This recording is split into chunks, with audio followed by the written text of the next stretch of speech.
Hey guys, Ricardo here and welcome to another blog tech tips. Guys, I have the S26 Ultra here and I'm going to show you to install the SIM as easy as possible on your S26 Ultra. This applies to every S26, so of course they're all similar. As you can see, the S26 here, this one is Silver Shadow.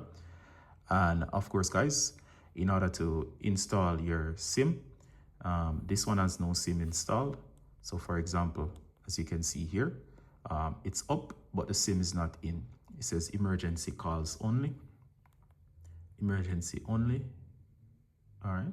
So of course it means no SIM card is in.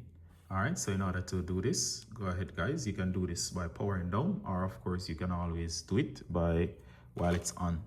All right. So you're gonna take your SIM tool. It's included in the box. Now be very careful.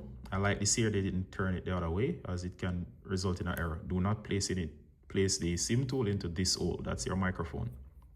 Here we have the tool. You can tell because you can see the section that's gonna pop up. You're gonna take the tool, then do not bend it, as straight as possible. You're gonna push down. It's gonna pop up, and as soon as it's visible, you're gonna use your fingers and you're gonna remove.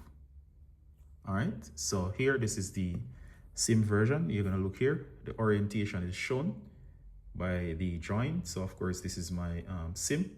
So make sure, of course, you go ahead and place this here and make sure it's flush. So as you can see here, this one is flush.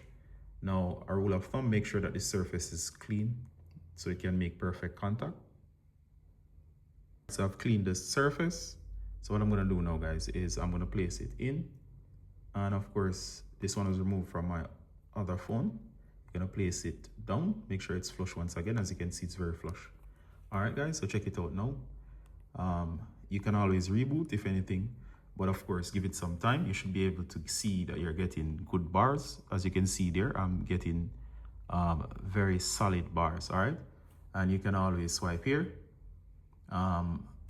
You'll see your carrier shown, all right? So my carrier is up, and of course, my device is now connected to the carrier and the SIM is installed. You can always secure this tool in case you'll need it later on. I'll place it here on my work desk. And of course the S26 Ultra is now up and running. And of course that's how you do it on these devices. Hope that this was useful, guys, and see you in the next one. Bye.